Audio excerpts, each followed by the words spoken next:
uma inscrita lá no canal, que é a Lu I, em que ela apoia lá a nossa iniciativa e ela propõe que no dia 13 ou nos dias 13 de cada mês a gente faça uma greve geral de consumo. Né? A gente realmente cesse o consumo naquele dia.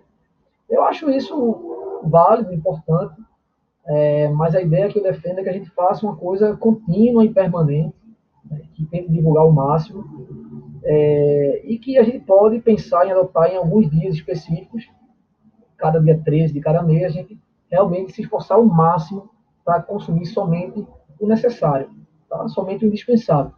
É lógico, a gente está aqui falando não é de adotar um estilo de vida monástico, sem nenhum consumo zero. Isso é impossível na sociedade em que nós vivemos. Nós não dependemos somente de nós. Nós temos família, nós temos esposas, maridos, filhos, que dependem de uma certa quantidade de consumo diário. O que a gente tem que tentar evitar são os supérfluos e aquilo que a gente pode evitar, de forma a tentar atacar o lucro excessivo da classe empresarial. Né? E aí sim, para que tenha algum tipo de repercussão. Então, é isso. Então, só para. Já vou finalizar. A gente vai continuar. Amanhã eu vou trazer mais vídeos falando um pouco. Eu queria somente trazer algumas informações para corroborar essa ideia do boicote ao consumo. Tá? Existe um case político muito conhecido, que é da eleição de 1991 nos Estados Unidos, em que o presidente Bush, pai, estava sendo candidato à reeleição nos Estados Unidos e o Bill Clinton era o seu adversário. E aí, naquela eleição, o assessor político do Bill Clinton cunhou a famosa frase: é economia estúpida, onde ele explica que, apesar da alta popularidade do Bush, pai, pelas vitórias da Guerra do Golfo e por outras medidas conservadoras que ele havia tomado durante o governo, a economia dos Estados Unidos ia muito mal. E isso fez com que existisse a possibilidade da vitória de Bill Clinton, o que de fato aconteceu naquele ano. O democrata Bill Clinton ganhou a eleição e esse case de sucesso chamado Como a economia influencia nas eleições ficou conhecido a partir daí dessa frase, né, desse assessor político de Bill Clinton.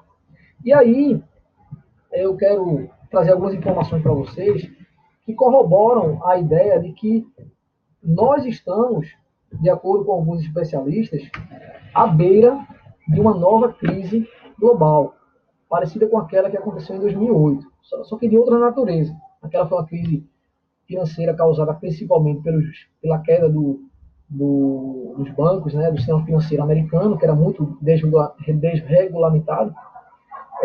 Mas existe uma nova ameaça no horizonte, que é o declínio da economia mundial. Né?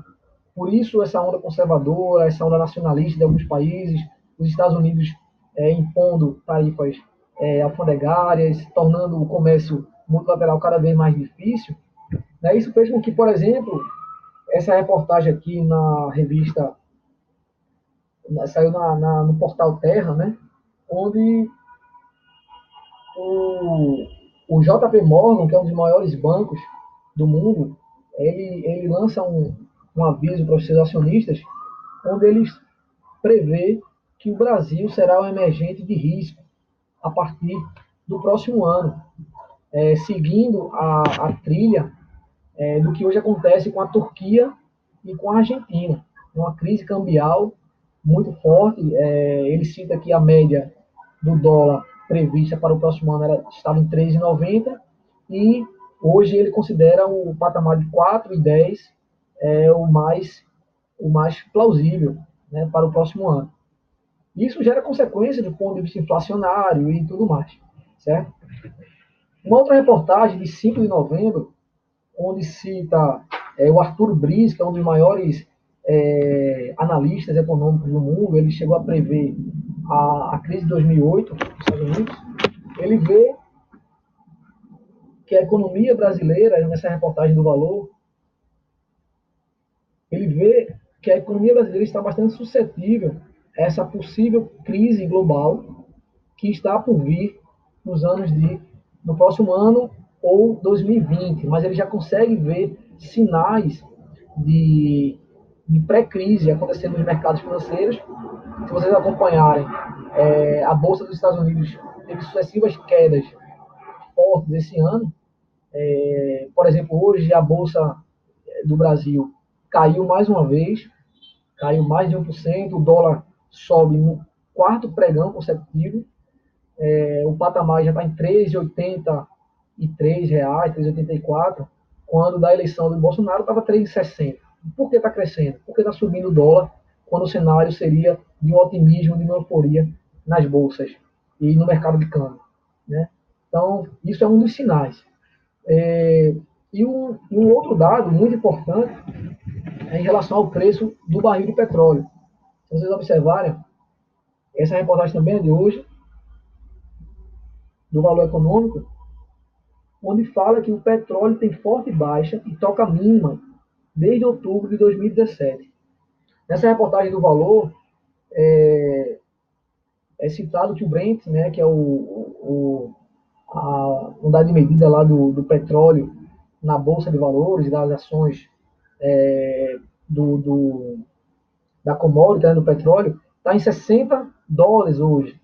Vocês lembram que lá em 2014, 2015, uma das principais causas da queda de receita do Estado brasileiro, o que culminou lá na crise fiscal do governo Dilma, foi a queda abrupta do preço do barril de petróleo, que chegou a 55, 40 Brents o barril, né? Dólares por barril.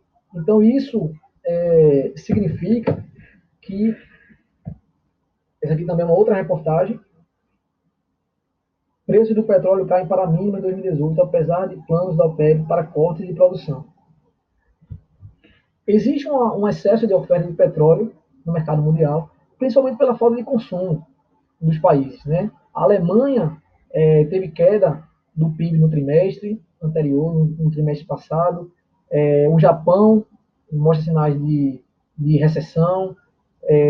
A Espanha continua mergulhada na sua crise. A França parada com as reformas do Macron. Os Estados Unidos numa bolha de crédito e consumo que eleva a dívida dos Estados Unidos para níveis nunca antes alcançados. Então, existe esse risco de que estoure uma nova crise mundial a partir do próximo ano, e o governo Bolsonaro vai estar dentro dessa crise. Né? E aí você pergunta, em 2008 também existiu uma crise muito forte no mundo, e o Brasil não sentiu os efeitos de maneira muito forte, né? O que gerou aquela frase de Lula de que a tsunami mundial tem se transformado em uma marolinha no Brasil. Mas também naquela época, Lula, eu lembro perfeitamente, no final do ano, ele gravando o vídeo lá de boas festas, de Feliz Ano Novo, ele falando da importância que a população brasileira fosse às ruas fazer compras, consumir. Porque o consumo interno, o mercado interno brasileiro, foi quem, de fato, segurou as pontas durante aquela crise global de 2008. E esse não é o cenário que a gente está atravessando hoje. O desemprego está muito alto, a reforma trabalhista que prometia 2 milhões de empregos em 2018 criou 20% disso, quando um terço é trabalho intermitente, onde muitos dos contratados nesse novo segmento chegam a receber menos de um salário mínimo. Então a situação é completamente diferente. Então, se o governo Bolsonaro ele vai enfrentar uma crise global de recessão mundial e não vai ter o consumo interno para segurar, fica muito mais fácil a gente colocar como moeda de troca a libertação de Lula, para que a gente possa atuar na economia brasileira e, enfim, pedir um colapso maior da nossa sociedade. Tá bom? Então, fica para reflexão essas informações. Eu quero agradecer a todo mundo que está inscrito. Ajude a compartilhar esse canal, essa ideia. Vamos tornar esse movimento maior. com seriedade, né, com compromisso, sem Lula livre, sem consumo. Certo, pessoal? Amanhã tem mais vídeo, tem mais informação. Boa noite. Muito obrigado.